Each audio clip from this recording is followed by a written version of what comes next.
trả lời về đến ngay. Evening, everyone. We'll start in just a minute or two. I think we're just waiting on Councillor Crawford, and I think Councillor Blacker should be joining as well.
Right.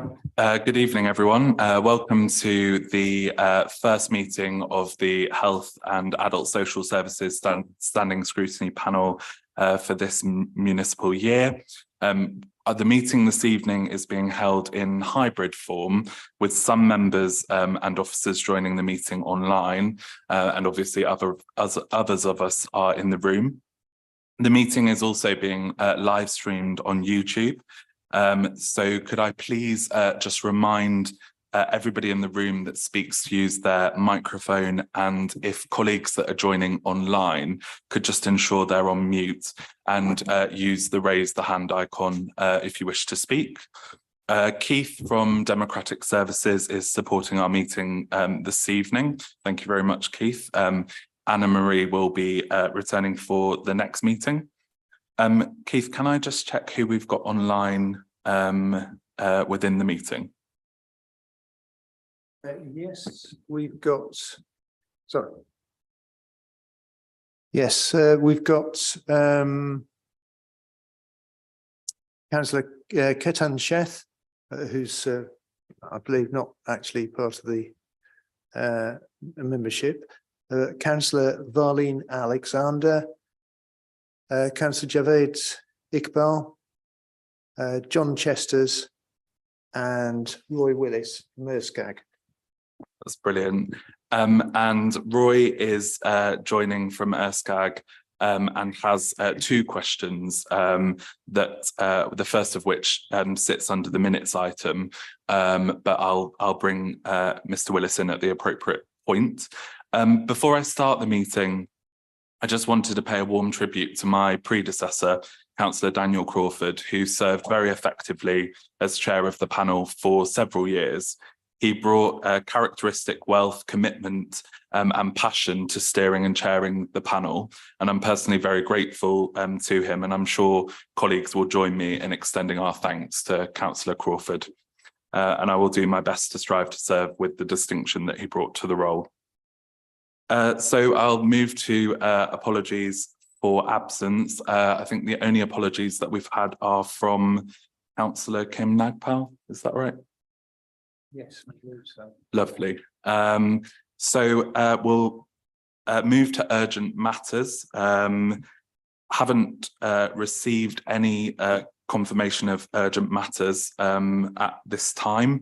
But as this is the first meeting since the 75th anniversary of the NHS, I would just like to formally record the panel's thanks to everybody working within health and social care services. My words, frankly, can't express how grateful we are for the work that you do. Moving to item 3, which is declarations of interest. Can I please ask panel members if they wish to declare a personal interest at all?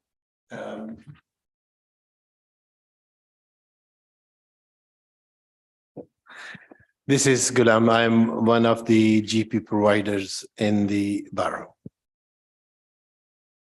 Thanks very much, Councillor Mataza. Any other declarations of interest?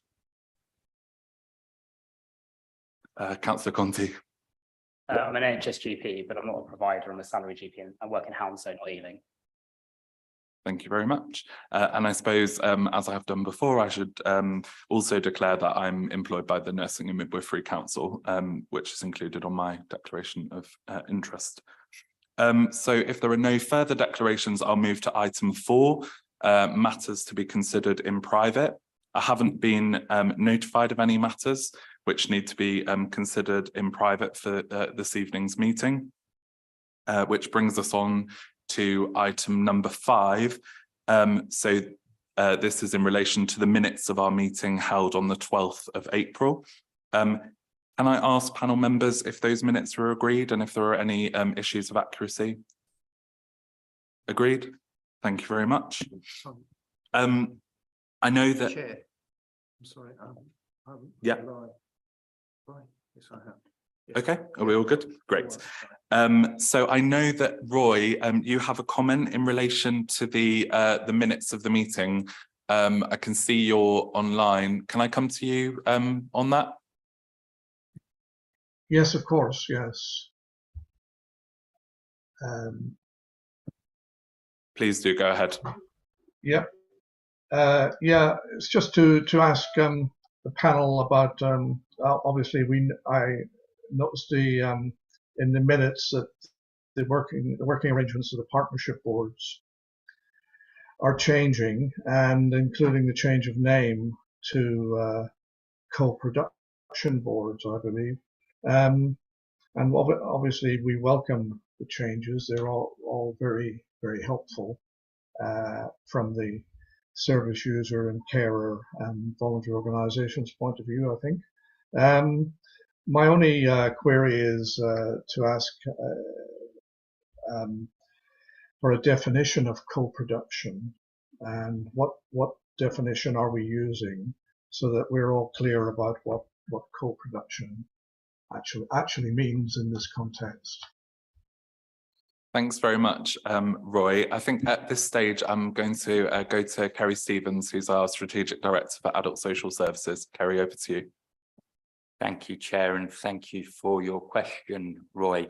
In terms of how we're approaching the co-production boards in Ealing, we see the function of the boards as a process to engage with local residents in order to achieve tangible change in their lived experiences through involvement in decision-making processes and influencing how services and the wider community respond to their needs. I'm not sure that that's a dictionary definition, Roy, but that's the sort of overarching approach that we're taking within the partnership board review. Thank you, Chair. Thanks, Kerry, and thanks, Roy, as well for the question. If there's any follow-up at all, I'm sure we can take that offline. Thank you. So we move to item 6 now, which is the panel's terms of reference and the work programme for the year ahead. So the draft terms of reference were attached as Appendix 1. Are there any comments on the draft terms of reference at all for the panel? The terms of reference outline the membership, the general functions, and the specific powers of the panel, and we're asked to consider and agree those terms of reference tonight. But I just want to check if there were any comments at all. Are we agreed on the terms of reference? Agreed, thank you. As part of this item, we do also need to agree the appointment of co-op team members. We are proposing to appoint 3 co-op team members of the panel for the year ahead. Carleen Duffy, who's the operations manager of Healthwatch Ealing. Healthwatch, as you know, obtains the views of people about their needs and experiences with local health and social care services, and makes those views known to those involved in commissioning and scrutiny of services.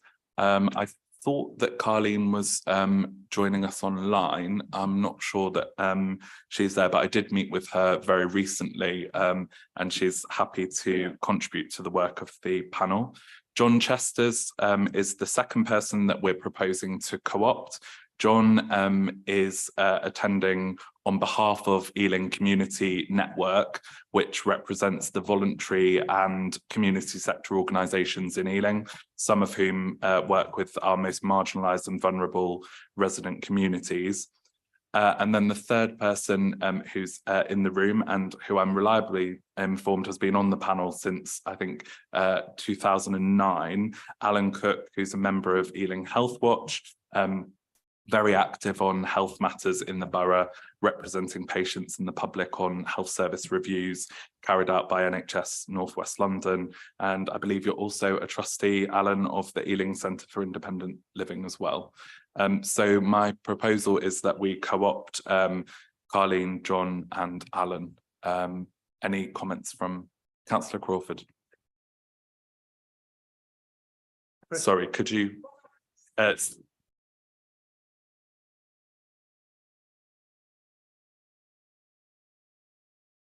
Just going to get a bit right, okay. I just wanted to know if we've looked into having a representative from of carers, which straddles the whole, you know, all areas. I think it's timely that we have very much a community carer champion. If you can find a good one, let's invite them. Thank you.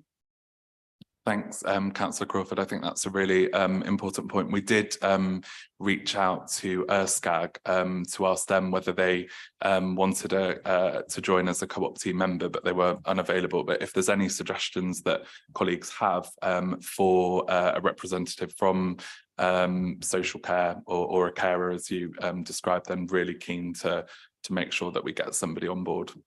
Well, Councillor Crawford. Oh, no, I'm gonna do the. It's like playing a game. Okay, so can we do a bit of sort of advertising, putting a couple of notices up in hospitals, wherever? I cannot believe there isn't someone really experienced who would love to be on, you know, to have a position. Yeah, because it's all.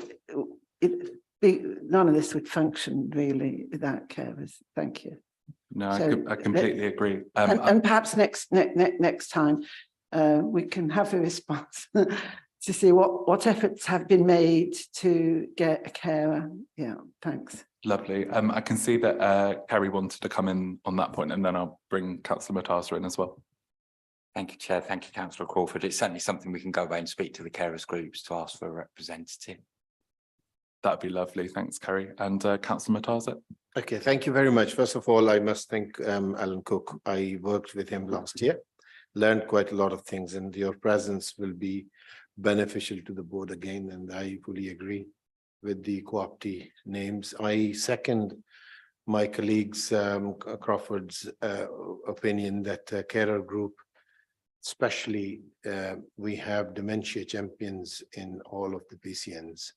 So if we could advertise all the PCN-wide groups, so that would be helpful to recruit more co-optee members. Also, is there any upper limit of how many we can have the co-optee members? Thank you.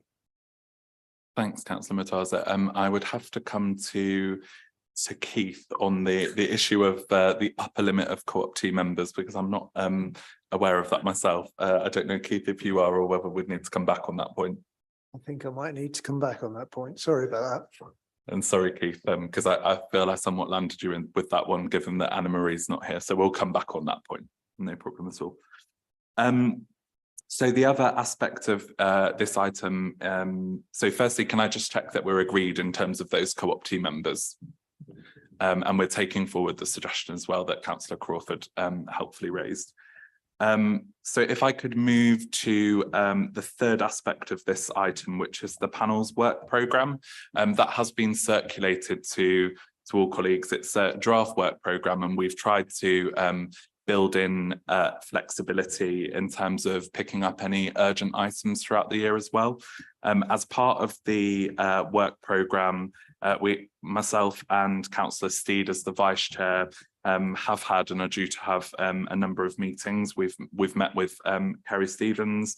I've met with Nehar as well, Pippa Nightingale, the Chief Exec of North West London Healthcare NHS Trust, Carleen, as I mentioned, from Health Watch, and we're also due to be meeting with our very own Anna Bryden later in July, which will be excellent, I'm sure.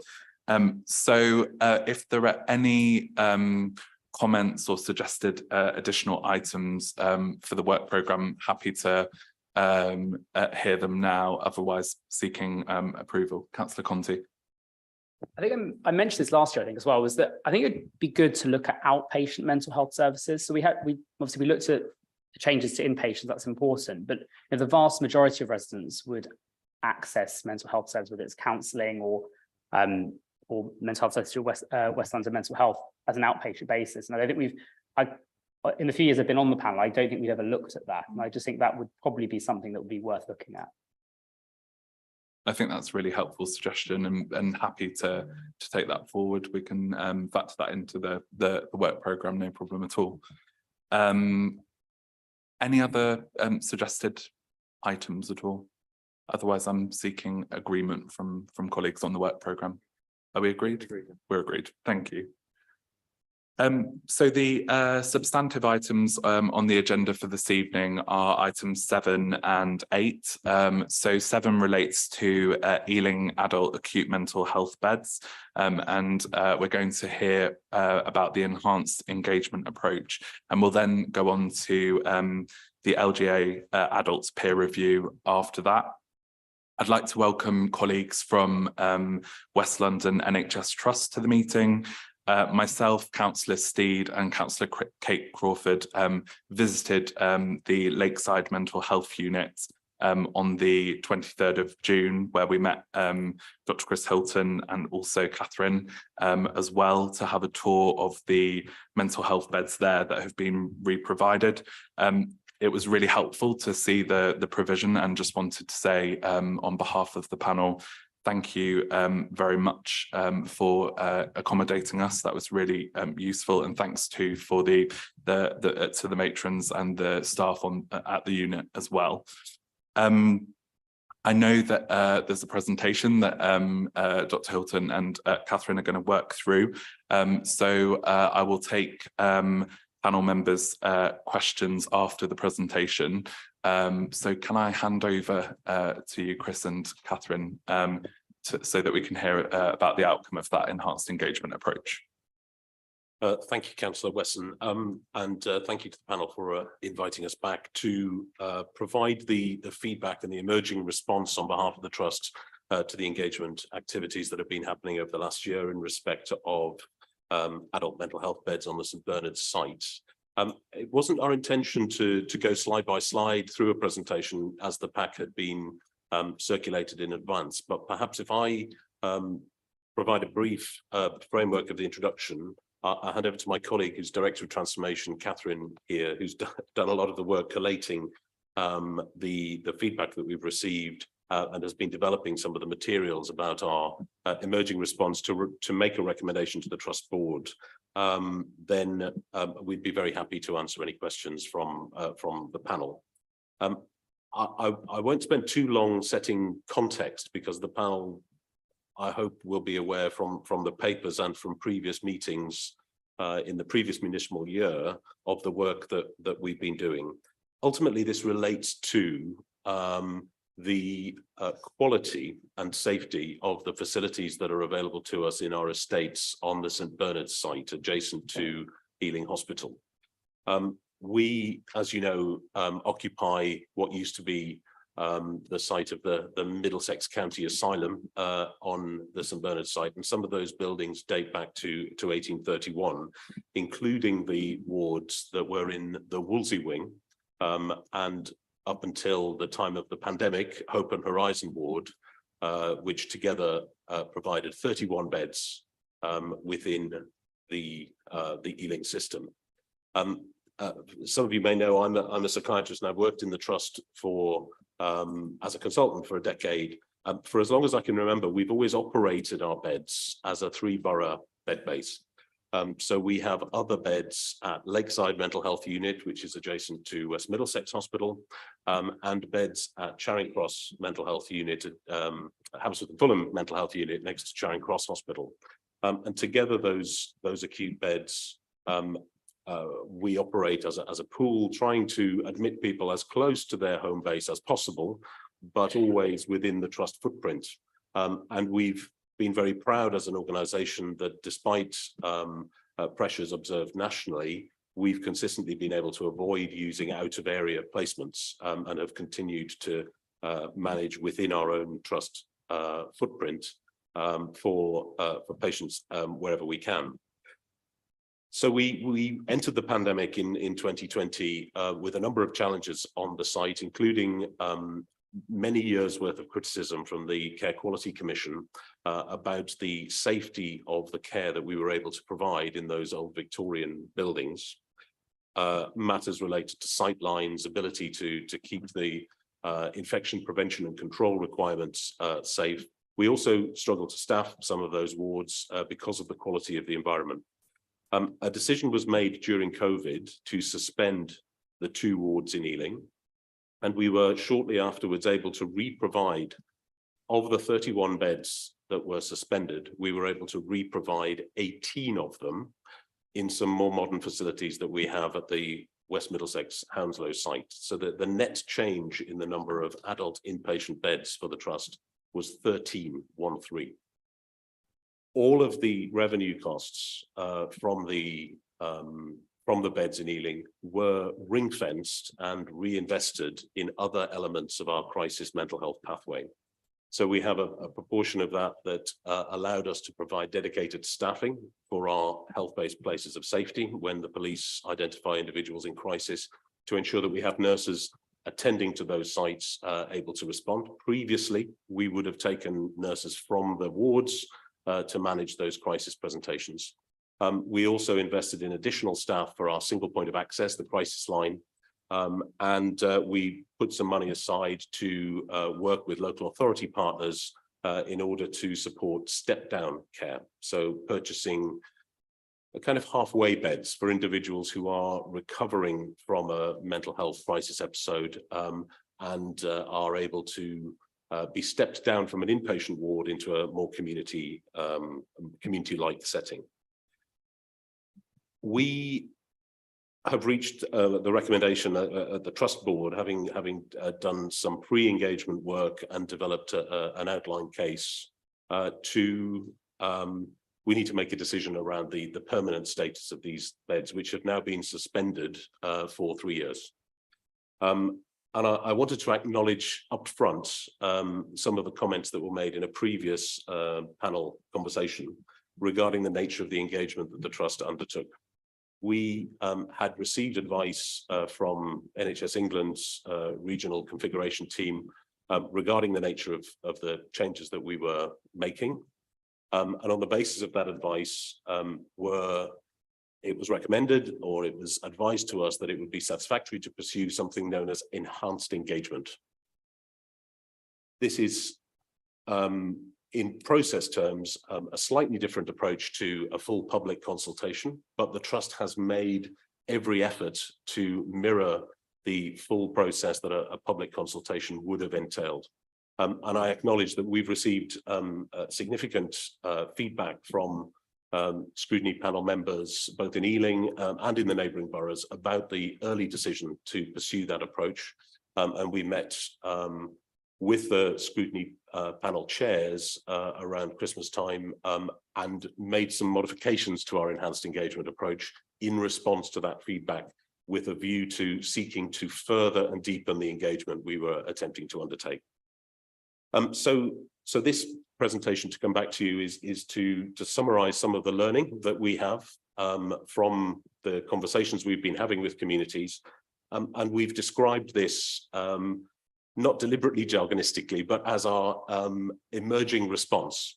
We've created this document, which has already been examined at the equivalent panel in Hammersmith. and colleagues from Hounslow as a neighbouring borough have advised that they are satisfied to have a written report at their September panel, having previously discussed it at the full council scrutiny meeting earlier this year. It's also been the JOSC, and I note that the North West London Joint Health Scrutiny Chair is observing today, Councillor Sheth. So we've been keeping the North West London JOSC cited on the progress as we've been making the rounds, I suppose.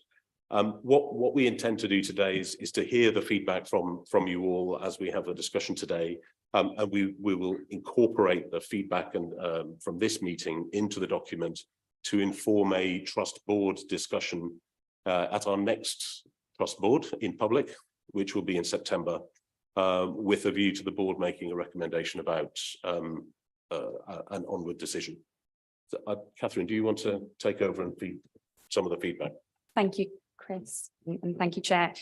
I will be relatively brief because, as Chris said, we're most interested in comments from the panel, but we thought it would just be helpful to briefly summarise the engagement activities that took place and also the themes that emerged. We've listed those in the paper on page 37 in your pack, so that gives you a full breakdown of the engagement work that we did, as well as a bit of a comparison around the difference between in process terms, as Chris said, between engagement and consultation, because I think it's been helpful for others. So we've included it here too. Our estimated reach through our engagement process was a reach of 12,856 people. We obviously can't count their onward circulation, but that's the number of people that we've had direct contact with. And that considerably exceeds the number of people who use the affected services in any year. We've included also in the pack from page 61 onwards the full write-up of the engagement feedback report that was done for the Trust by a third-party organisation that we commissioned. But some of the key issues that we wanted to sort of highlight, it was broadly recognised in the, and this starts at page 40 in your pack for those that are going through, it was broadly recognised in the qualitative feedback that we received that the ward environment of Hope and Horizon are not fit for providing modern acute mental health care for service users, and hence our recommendation to make that permanent. However, we did receive a number of objections, including from a number of individuals and other organisations, including Save Our NHS in Ealing and Hammersmith and Fulham, a number of MPs, including 2 for Ealing, and more than the majority of, more than 68% of respondents and the majority of qualitative respondents indicated that people are not supportive of the change. However, the majority of respondents indicated that they'd not used the inpatient mental health service themselves and indicated that they were aware that the proposals didn't impact them directly. Impact of the proposal was the largest area of feedback that we received and was the main reason that respondents cited that they were not keen to support. And there were a number of points described in the paper as to why this was, which very briefly were a loss of provision for Ealing residents within borough, perceived disproportionate impact on minority and vulnerable groups, concerns about the reduction in the trust bed base overall, a view that proposals were financially motivated, and an impact on wider support out of hospital services and concerns around that. As Chris mentioned, and we've included in each of these themes our response on each of them, so that it makes it really easy for people hopefully to track back. But I think the main points we wanted to make in response to some of that feedback was around what Chris was saying about our use of out of area placements, which has been very, very low. We've been managing inpatient demand within the Trust's overall bed base. We've included some bed-based benchmarking data where we're equal or high against our peers, certainly in London. And we've included greater transparency around our forecast of demand, and as well as looking at the impact the temporary suspension has had and the test of that over the last 3 years. And we've tried to be much clearer about the reinvestment, as Chris said, in the crisis alternatives that we've made, alongside the wider investment that we've seen in mental health services across the trust footprint through the NHS long-term plan. And I think together, what we've tried to highlight more clearly is alongside the temporary suspension, we have seen a shift and an increase to the sort of a community-based model of care, and within that, care being provided in a least restrictive, non-stigmatizing environment outside of hospital. As Chris mentioned, I won't go over it again, but we have received feedback around our adherence to process or our approach, and we've tried to reflect in the paper the learning that we've had around that. And then finally, we go on to the proposed options, which is page 58 in your pack, which are the 3 options that we're putting to our trust board. I think what's really important to mention as well is pages 54 and 55, which talk about additional mitigations that the trust is proposing, having had the feedback through the engagement process that we received. And that includes changes to our travel reimbursement scheme. So 59% of people agreed that the scheme would support Ealing residents, but they also have given us direct feedback on amendments and changes that we can make. And we're taking those on board, and we're putting those in place and acknowledging the additional cost implications that come with that. And then we've also been looking at other additional mitigations, largely to address the issue of a loss of Ealing provision, which will require additional investment above the funding already reallocated from Hope and Horizon.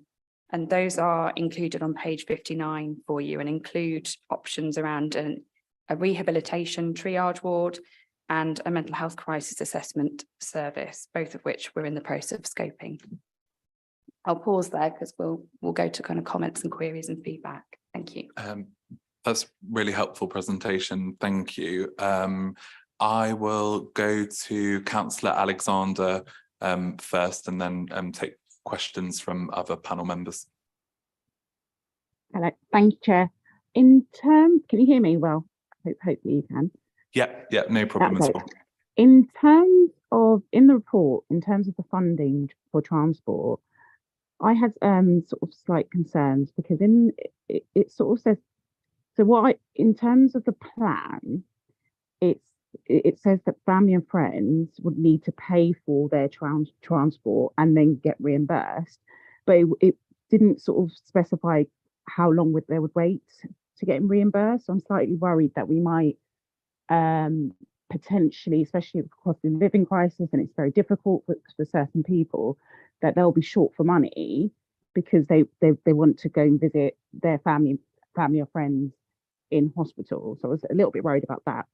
And equally, in the report, it wasn't very clear in terms of, well, what I would like to see in terms of the is a guarantee that the funding is ring fenced, and that it will be a permanent, because again, if there's not going to be beds in Ealing, this will ultimately have an impact on Ealing residents, because they have to travel to either Hammersmith and Fulham or Hounslow. So it needs to be a guaranteed that this will be a long-term strategy, because I'm just worried about, and including patients who may want to also see family and friends in Ealing when they're a patient. So I just wanted to sort of hear your thoughts on that. Thank you. So I think 2 questions, quite pertinent questions there from Councillor Alexander. One about the travel arrangements, and also ring-fenced funding for Ealing. So come to Chris and Catherine on those. I'm happy to. I just wanted to double check my understanding. So about the ring-fence funding being permanent, was that specifically to do with the travel reimbursement, or was that about the wider? So the reimbursement in terms of because I should have said I am a mental health nurse, so I've worked actually on Hope and Horizon, so I know the situation.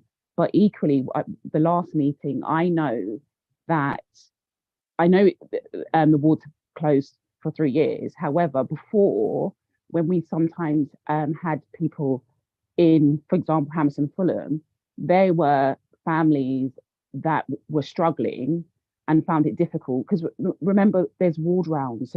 So obviously we're not really sort of certain people on the panel might not know that. So you might have to go for a ward round. So it's not even just about visiting. You know, there's sometimes an expectation, especially when you're planning discharge, for families to travel, unless they are hybrid at the moment. I don't know, because obviously I haven't worked in West London for a long time, but equally I know that there was a pressure, definitely a pressure for families when their loved ones were in Hammersmith and Fulham, and they struggled to pay for transport at that time. So I just wanted to make sure that we have a plan, and that it doesn't sort of, you know, you initially say, yes, we're going to do this funding for transport, and then in 2 and 3 years time you say, well, oh, sorry, we can't afford to pay for that now, and you know, families have to struggle in Ealing. Perhaps I'll come in. So I think it's really helpful also to have your perspective, Councillor Alexander, as someone who's worked on that site. So to answer the second bit first, perhaps, it's certainly our commitment that if we are ring fencing resources for this purpose within our response. So I think I can give that undertaking to the panel, and we can strengthen it in the document to make sure that that is clear. That the funding for transport as a mitigation is built in to our long-term recurrent funding plan if we make these changes permanent.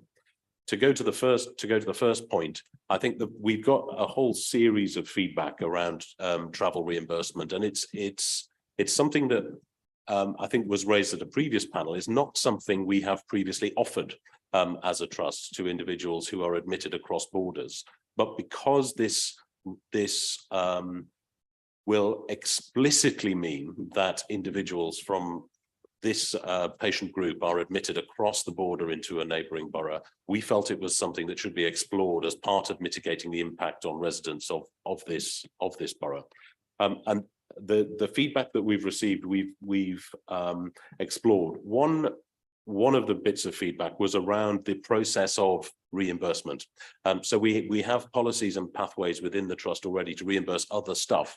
And I think our initial proposal is to try and make use of our existing pathways for reimbursement, and they seek to provide cash back to individuals who've spent money up front within a particular turnaround of a number of days. However, one piece of feedback that we received, particularly in the context of an economic crisis in the cost of living for individuals, is whether there is an ability for us to explore prepayment options, so individuals don't have to handle their own money in order to make the journey and claim it back. Certainly that is something that we are open to, but I think we were seeking to test the different pathways during the course of the year within the guaranteed envelope that we are investing, to see what works best for relatives and carers, mindful that this is not something that we've offered before and we need it to work well for the families that will use it. And you're absolutely right. So I think we were proposing to extend it beyond the initial limitation of 2 return journeys a week. I think that picks up whether we've asked carers to come, for instance, for a ward round, but also because we recognise contact with families is important to recovery, and we need to have greater flexibility. Great, thanks. Further questions from panel members? Councillor Conti. Thank you. So it was just in relation to, on slide 18, you've got a table that looks at how many people pre and post the changes have been admitted into beds. And I think it shows that on the Ealing site, obviously there was a reduction of 370, and then 371 were admitted in addition on the other across the other sites. So clearly, obviously, with having essentially admitting the same number of patients with less beds, I think the assumption there is people are staying for a shorter period of time. And is that because of the money that's been invested in the step down beds? Is that part of the reason it's allowed that? In terms of that was my first question. My second question is about that money that's been reinvested in the different elements of the service.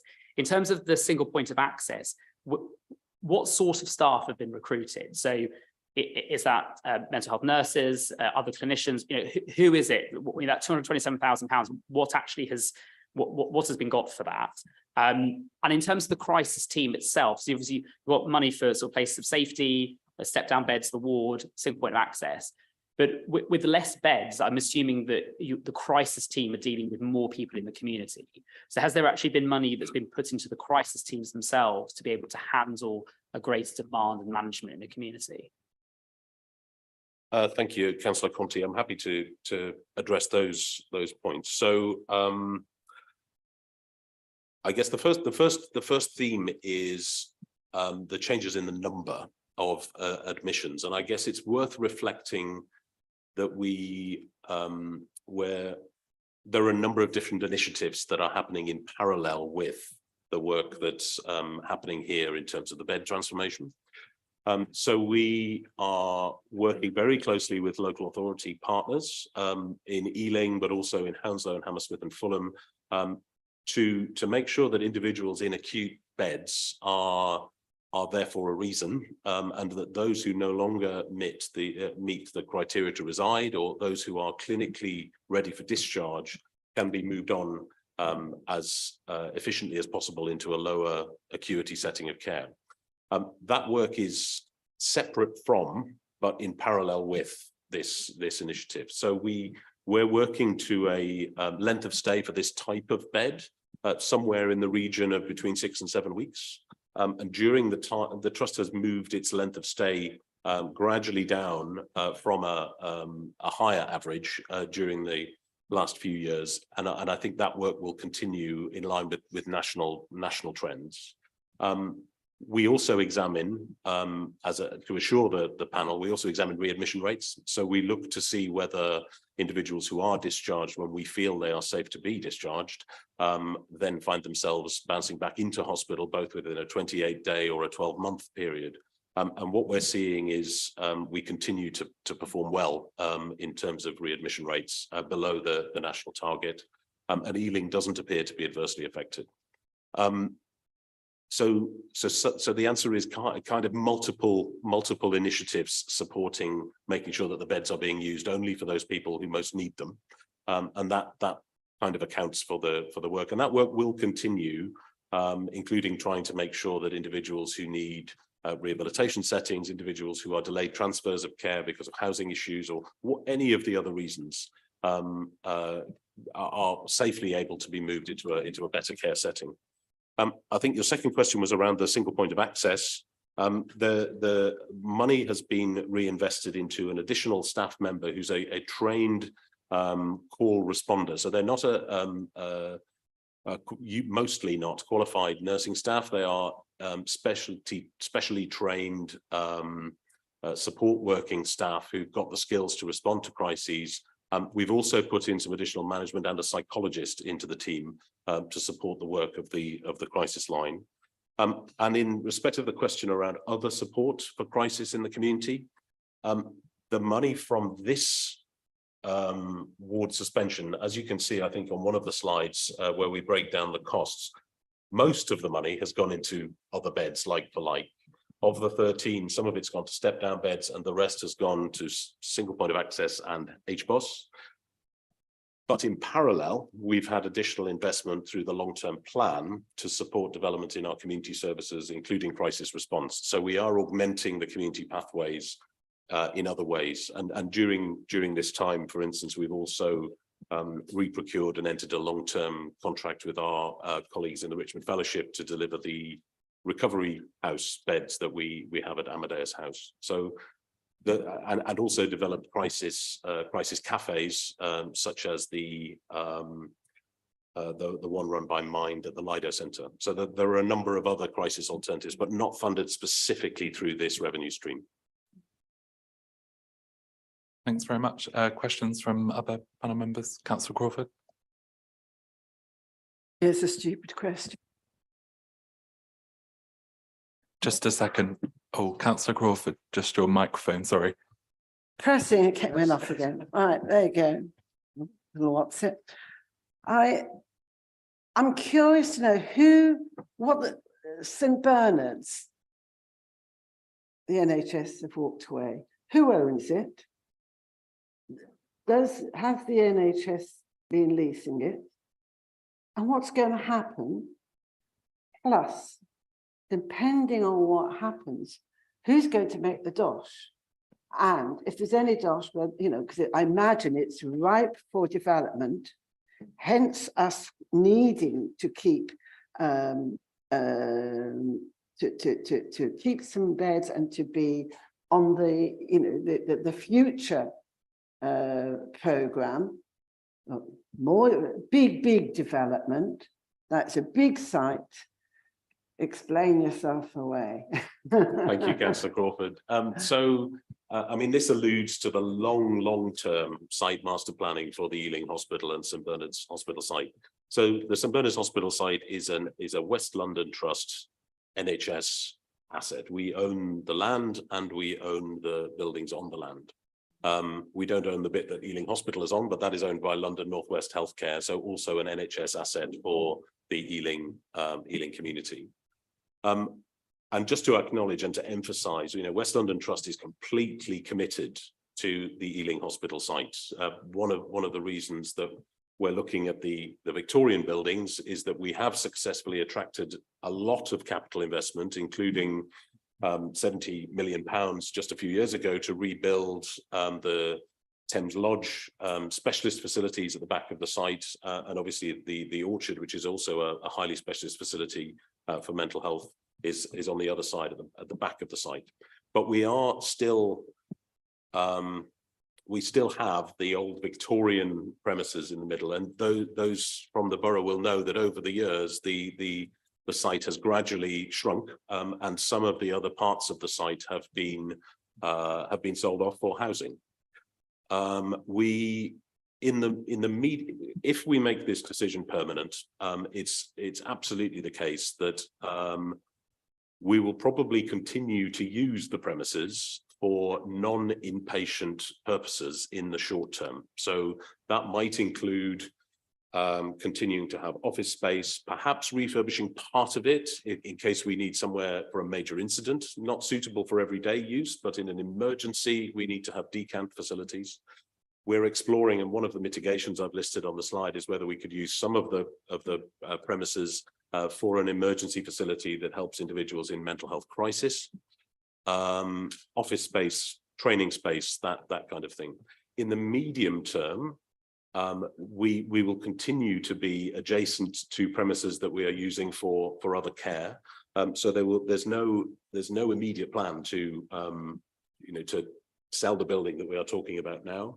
And nor would we be able to do that unless we were able to find future-proof plans for some of the other services on that site. And our desire would absolutely be to try and retain them on the Ealing Hospital site. And we did have an application into the new hospitals programme, which people will have their views about. But we aren't hopeful that that will generate the sufficient capital income anytime soon. To answer the implied question, in the event that we are able to vacate all of the premises in the Victorian buildings, it would certainly be an NHS asset that would remain within the trust's coffers, and within the rules of how NHS money flows, we would expect it to be ring-fenced for reinvestment in alternative facilities for the NHS, for the local community. Thank you. Councillor Crawford, did you want to follow up at all?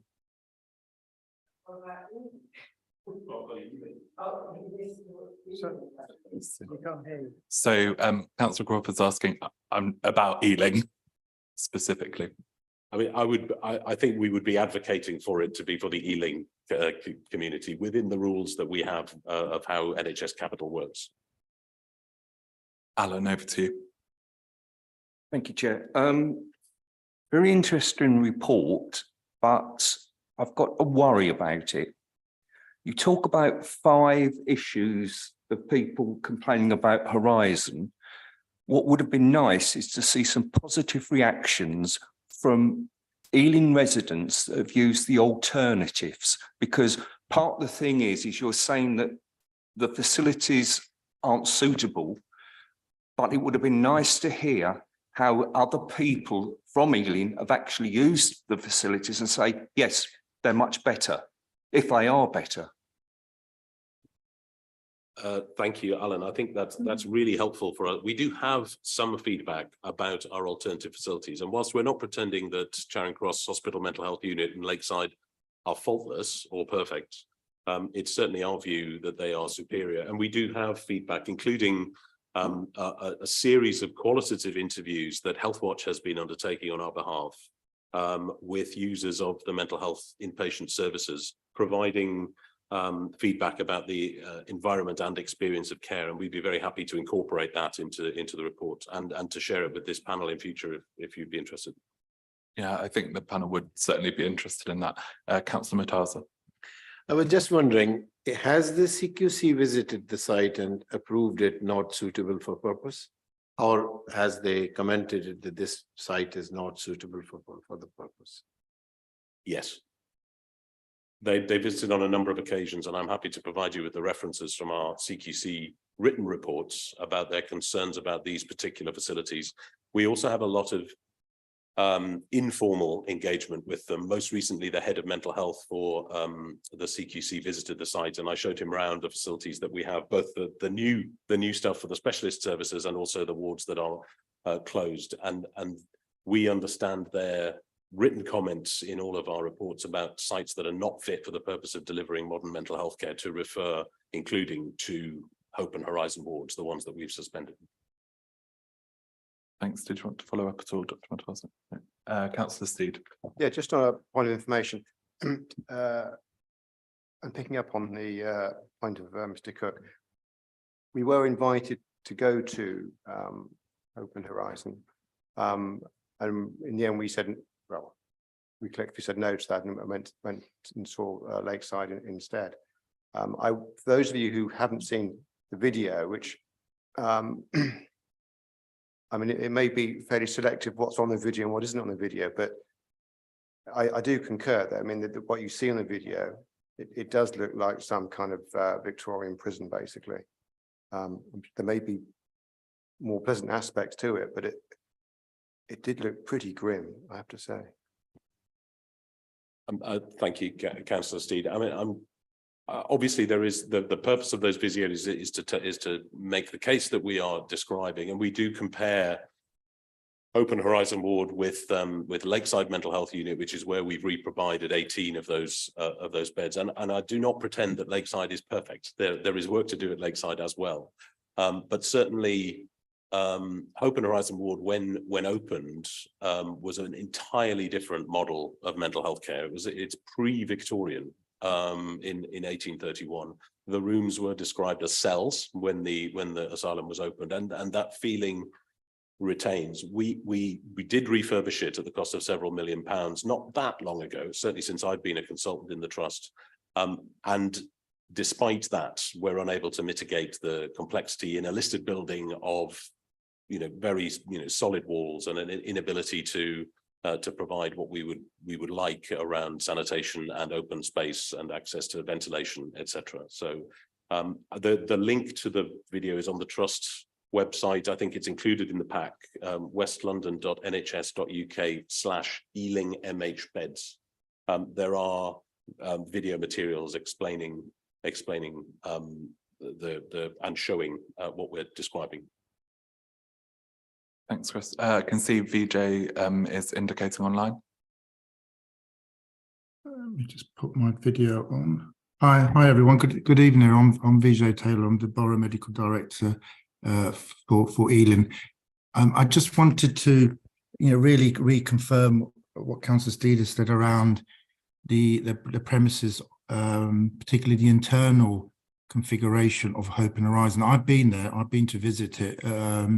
And certainly from what I have seen, it really is not fit for purpose for 21st century mental health services in the UK. To be honest and to be frank about it, I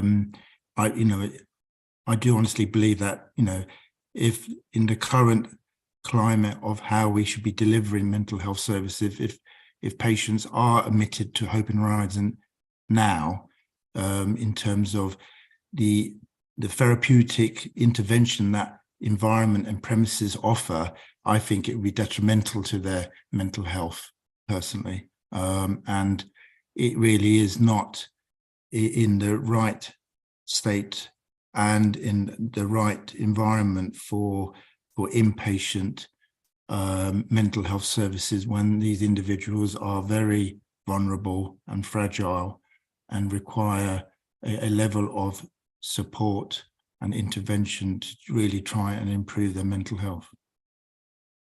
Thank you, BJ. That was a helpful contribution. I have a question around the enhanced engagement activities. So I think, Catherine, you mentioned that you'd reached just over 12,000 people through the consultation. I suppose what I'm unclear about is, with a public consultation in a similar situation, how many more people you might have reached, and whether we've got any benchmarking in terms of what the expected levels of engagement from a full public consultation would be. Yeah. Thank you, Councillor Wesson. I don't have any formal benchmarking, but I think you can see the list of all the different activities that we did, and that those activities very much evolved throughout the process. And the design of those activities was very much done in conjunction with expertise and comms, communications expertise through NHS England. So I think we feel very confident that we've operated and used all the sort of channels that we, that were the obvious ones. And then we've worked with organisations like the local health watch bodies to sort of understand whether there's more nuanced local routes. I'm not sure. I mean, there's always learning, but I'm not sure what other channels we might have tried. I suppose that's what I was getting at, really. The difference between the engagement you've undertaken and a full-scale public consultation, and whether there's kind of any stone that hasn't been unturned as part of this engagement activity. Councillor Weston, if I may answer. So in the slide pack, and my page number is page 7, but it's 39 in your pack, or actually the page before, which talks about summary of enhanced engagement. You can see the individuals that we think we've reached and the number of direct responses that we had. We also had a petition from Save Our NHS, which we've acknowledged and responded to, and the number of events, etc. It might be worth just thinking in the context of the number of individuals. Obviously, within the borough, we've got registered to Ealing general practice around 400,000 individuals. We've, at any one time, in terms of the community health services that the trust provides for adults with mental health needs, we probably have 3,000 or 4,000 patients open to us. And then in any year, the number that access inpatient mental health services is in the low hundreds of individuals. So we deliberately undertook to explicitly write to the people that we think would be most affected by making these changes, whilst also making it as widely known as possible to the public, and certainly in response to early feedback about our efforts to reach communities who may not respond to our social media feeds or to our websites or to our leaflets. And we also had a number of events, and including public events in different parts of the borough, in order to try and seek feedback from individuals there. And also in response to the scrutiny panels in neighbouring boroughs, we ensured that we had events held in neighbouring boroughs as well, for them that may be concerned that Ealing residents were accessing services in their place. So we've done our best to try to compare the enhanced engagement approach that we took with what we think we would have been required to do had we done a full public consultation. And we think that there are no material differences other than some procedural ones. And I suppose particularly for the borough of Ealing, I think we would probably have done the same thing. Public engagement, we understand, usually requires a 12-week period. We, at the request of the scrutiny panels, extended the engagement period through to just over 19 weeks, particularly to make sure that we're giving every possible opportunity for people to feedback. Excellent, and it's good to know that lessons have been learned in terms of that activity as well. Any other questions, Councillor Mataza? Sorry, it's not a question. I would like to make a concluding remark on this, that as the resident of the Ealing Borough, and I would like to talk on behalf of the Ealing Borough residents, that whatever changes are being brought in, I would like to have a reassurance from the service providers that the residents of Ealing have a good, clinically efficient and not cost impacted service. And there should be a provision of a review of these changes, maybe in a timely manner. If the feedback is that they are suffering and the service provision is not up to the mark which we all aspire to provide, then a review should be taken. Thank you. Councillor Mataza and Chair, thank you for raising that. Certainly it is a commitment that we are happy to make to this panel to work together to identify metrics that you would wish to monitor as a scrutiny panel, to look at the ongoing impact of this. I can't emphasize enough that this is unquestionably not about saving money, and we are constrained by the capital estates that we have available to us. This is absolutely about trying to ensure that the care that we do deliver is safe and able to be at the highest quality as possible. But I'd be very happy to work with the chair and officers to look at metrics that we might be able to bring back to the panel intermittently, so that you can scrutinise the assurances that we've given during the process regarding length of stay, readmission rates, regarding availability and use of out-of-area placements for unwarranted use as examples. And certainly we're committed to improving the other aspects of the mental health services, and welcome the invitation perhaps for the work plan to talk about other areas of care that we provide and have that scrutinised in future.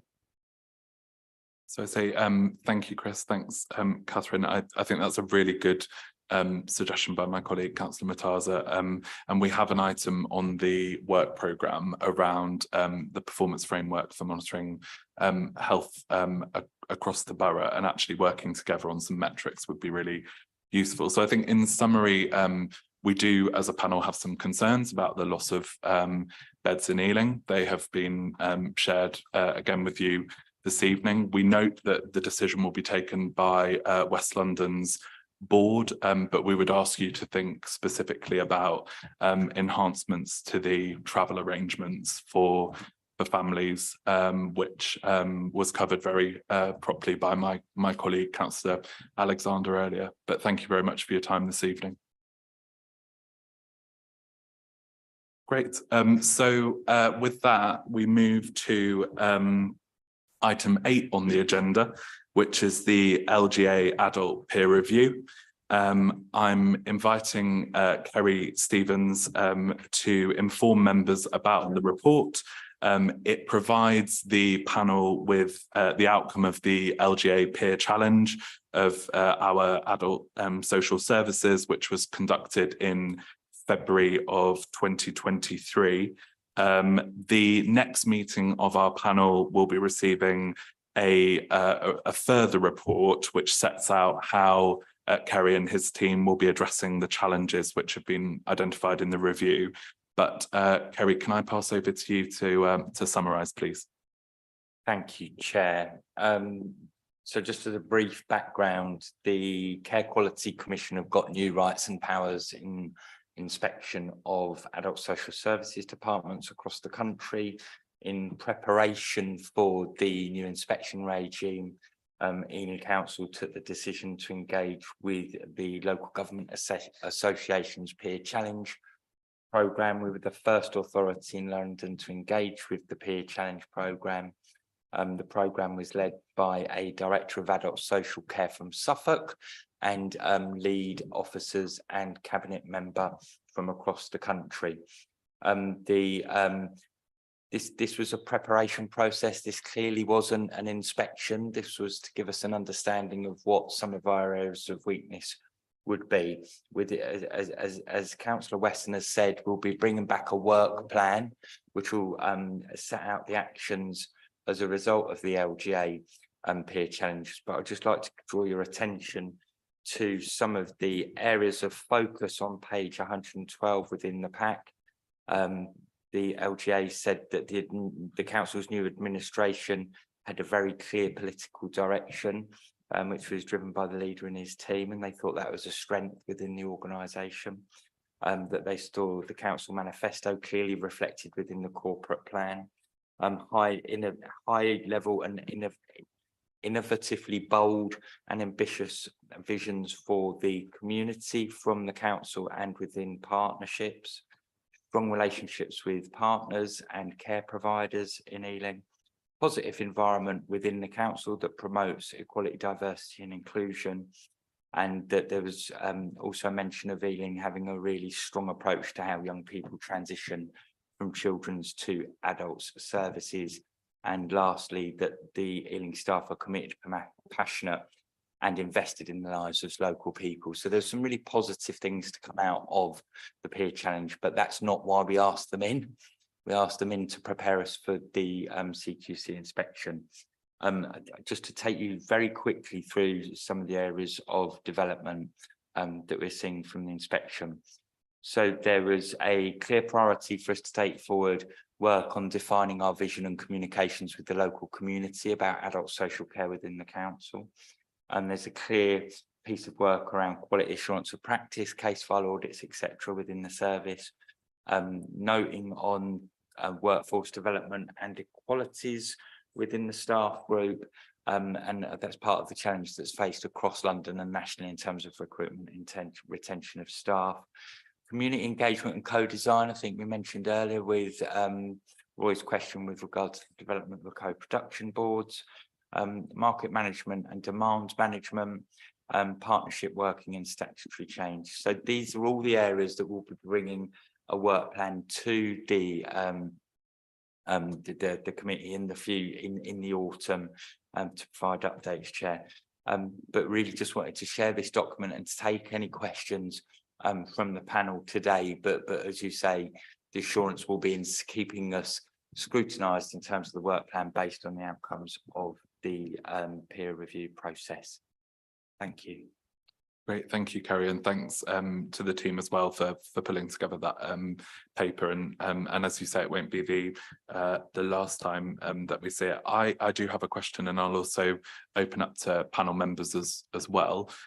So my question was just if you could provide us with a bit more information about the challenges in terms of recruitment and retention of our staff locally, because I know it's a national issue, but I'd like to understand that. And if I go to Councillor Conti as well, if you've got a question. Thank you. Kerry, it's just regarding, I think it's on page 14, regarding domestic violence and cases that sort of complex cases in the safeguarding team. So I wasn't clear, maybe I don't know if you could expand a bit about when it says you may want to review the statutory responsibilities in domestic abuse cases. I was wondering about what is it in particular that they were asking sort of the council to look at in regards to that. And the second thing was about sort of hoarding of cases, more complex cases, and looking at who we best placed to sort of deal with those and take those cases forward. I was wondering what steps are being put in place to sort of look at that. Harry, over to you. Thank you, Chairman. Thank you, Councillor Conte. So in terms of the recruitment and retention challenge, this is a significant issue that's being faced within social care, within colleagues within the health service, everywhere really. The recruitment and retention specifically of social workers and occupational therapists is extraordinarily challenging. Within the council, we have a very strong grow your own approach to developing and supporting staff move through the organisation. The vast majority of the managers within adult social care have worked their way up through the organisation, which is really positive. But obviously that means you're drawing from the front, the workforce on the front line as they move into management roles, and recruitment and retention becomes more challenging as a result of that. We've got a range of programmes in place to look at remuneration and support to encourage people to come and work in Ealing. So we're looking at that currently, but we're also looking at doing things differently. Part of the LGA peer challenge process suggested that we're too dependent and too reliant in Ealing on qualified staff, and we could make greater use of people without professional social work and occupational therapy qualifications to fill part of the role within the organisation. We're in the middle of a recruitment programme currently to recruit a number of social care officers, and then we plan to extend that in the next few years on a rolling programme to bring people in, give them the opportunity to learn and potentially grow and develop within the organisation, and then become qualified at a later date. Within the care market, the challenge is less apparent. Interestingly, in Ealing, we've got a very strong domiciliary care sector. We don't think there's significant challenges there. I was looking at some skills for care data on this earlier today, but overall the system is under quite significant pressure for the more specialist recruitment and retention functions. Does that answer your question? Yeah, it does. Thank you. Thanks. Thank you. And we can bring this back as part of our reporting. To Councillor Conti's questions, it's an interesting one, because we've looked at the how we work with domestic violence in terms of the safeguarding partnership. We think this is an area that we're quite clear on which victims and people who experience domestic violence come under an adult social care safeguarding process, and which come under a straightforward criminal process. I think the challenge from the peer reviewers was for us to review that, and I've raised that with the new independent chair of the safeguarding board for adult social care for something for us to look at and to consider, and he's minded to do so. But there's different approaches in terms of, is somebody who's a victim of domestic violence therefore a vulnerable adult and therefore eligible for a social care intervention? And I think there's different approaches taken across different areas, but that's under review currently, Councillor Conti, and we can feed back in terms of the position taken there.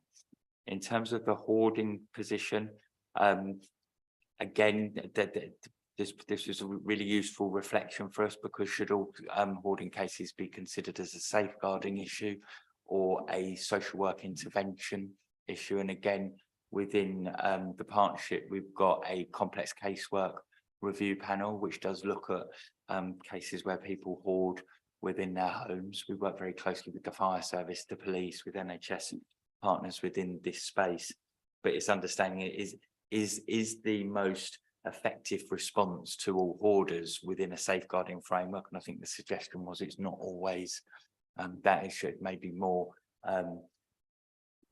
interpersonal engagement with social workers rather than a very formalised social work process was the suggestion. Yeah, no problem, Councillor Conti. The domestic violence point. So is it the threshold which they've essentially asked you to review, at which point in terms of when they come under sort of needing sort of social service care? Is that the crux of what you were saying in terms of where that is? So there's two different approaches to it. Some areas will look at the threshold being somebody being a victim of domestic violence, becoming a vulnerable adult and therefore eligible under the Care Act. Whereas within Ealing, we look at under the Care Act for safeguarding interventions. Whereas in Ealing, we look at has somebody got vulnerable needs under the Care Act legislation framework that therefore triggers them being a vulnerable adult within the domestic violence situation. Does that make sense? Domestic violence doesn't make being a victim of domestic violence makes somebody a vulnerable adult and therefore eligible for a Care Act response in terms of safeguarding framework, or somebody's a vulnerable adult under the Care Act and therefore moves into the safeguarding framework if they're a victim of domestic violence. Thanks very much. Councillor Mataza. I just wanted to further your comment, and I would like to make a suggestion. In the recent past, when we had a severe shortage of nurses and healthcare professionals, our health colleagues, they incentivize all of the retired or the nurses who were not working anymore, or they have had a gap. So is there any structured training program for the social worker within our borough which we can offer to the special groups like care leavers or other groups who have been working there and then they are living in the Ealing? We can extend some stipend or some incentivize them to come back to the social in order to combat this recruitment and retention issue. Thank you, councillor. I think it's a really interesting point, isn't it? Because there's people who have left the service and who have retired, and we've seen a large number of people leaving in post-pandemic, and I think there's a real opportunity there. But also, I think you mentioned care leavers, and there's also something. So there's also something about the demographic of the workforce currently. We know we've got an older workforce, and to encourage more younger people to come into the service, I think is going to be a real opportunity for us. And through this social care officer role, we think there's a real opportunity there. And I know colleagues at the West London Trust are doing some really innovative thinking about how we work with asylum seekers and to find pathways for very qualified staff to come in and work within the statutory sector as well. So I think there's lots of opportunities that we're following through. Excellent. Thank you. Any other comments, questions from panel members? I think Roy Willis, I think you've got a question that you wanted to raise. Thank you, Chair. Yes, on the LGA report, there's mention of the increasing number of referrals and requests for services due to the demographic changes and aging population, etc., and also the post-COVID catch-up. I think we're concerned that information requests and referrals for assessment and for services are mainly channeled through the council website and the apps associated with that. What I know that walk-in centres do exist in some areas, but they're not specifically on social care. And telephone requests to the council's customer care centre are often subject to long delays. So really, I'm asking about whether the panel is satisfied that this system is enough to overcome the digital exclusion of large numbers of older people and disabled people who may not have access to computers, or even if they do, not the appropriate skills in using these. And really, it's a serious point, because any delayed requests for assistance can lead to serious care breakdowns. Thank you. Thank you, Roy, and it is an important point, so appreciate you raising it. Kerry, did you want to respond to that? Thank you, Chair, and thank you for the question, Roy. The council officers now report on a regular basis to cabinet members with regard to performance. And this includes performance regarding waiting times for assessments and delays in the overall length of delay waiting for an assessment and access of information and advice. So this is something we're very conscious of, and is something that I'm accountable to the cabinet with regard to. So I think it's an absolutely pertinent point to raise. We're in the process of reviewing how our first point of contact currently supports access to information and advice and support for local people, and we've engaged with the council's internal audit partners to carry out an audit of our first point of contact service, which will be starting this month, July 2023, and thereafter we've got a programme to review options to create an options appraisal of how the front door can be improved to better meet the needs of residents and reduce delays. I do agree with you, Roy, that digital solutions are not always the best route. For a proportion of society, it works very well, but also for a large proportion of people who use our services, it's going to be important that we have access to human beings and individuals who can answer questions. And I think that's something that we'll be bringing back to scrutiny for a review as part of the ongoing scrutinisation of our work plan. Is that okay, Roy, or did you have a follow-up at all? No, that's fine. I hope it does come back to a future panel about what sorts of options are available really to help these groups of people who are not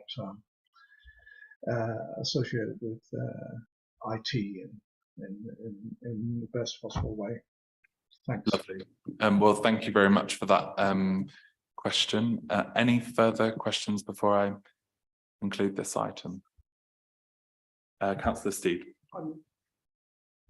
Sorry, I'm just quite intrigued by this, actually, Kerry. What Roy's talking about and what your response to that, clearly it's a much broader council issue anyway. How people get in contact with the council, or particularly if they're not especially computer literate, whatever phrase you wish to use. So is the work that you're doing, is that part of a broader council initiative, or is that purely just your team? It's purely adult social care, first point of contact, Councillor Steve. But it is an interesting wider issue that I think we can potentially feed back into overview and scrutiny as well. So as an area. So thanks, Roy. That's really helpful, and thanks, Councillor Steed, as well. So that concludes the LGA Adults Peer Review item. We're really looking forward to receiving the work plan in September, Kerry, and I'm sure panel members will have lots of comments on that as well. So thank you very much for presenting on that item. We are significantly ahead of schedule, which will not be true of all of these meetings. So I think the only item left is the date of the next meeting, which is the 28th of September. And you'll see the agenda items contained within the work programme. So thank you very much, everyone. Councillor Mataza. My apology first. I should have written to the chair, to you and to the panel. There is a very urgent item which I would like to discuss, but I can defer it for the next meeting. Is the new system which has been put in place of medical cause death certificate and then getting it approved by the medical examiner.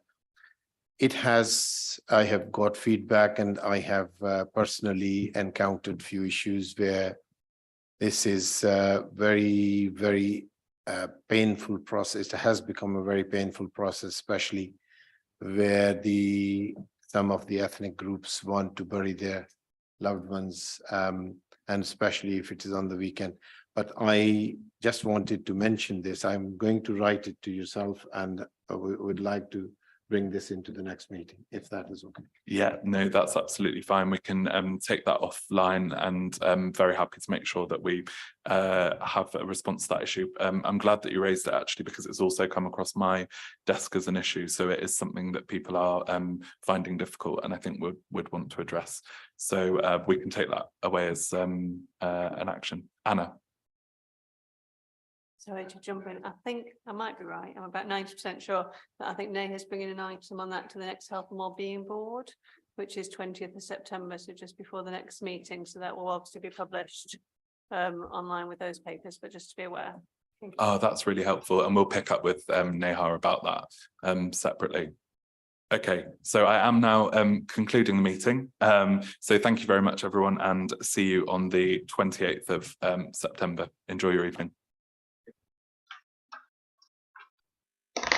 Okay, thank you very much, and thanks. Bye-bye. Thanks, everyone. Thank you. Thanks.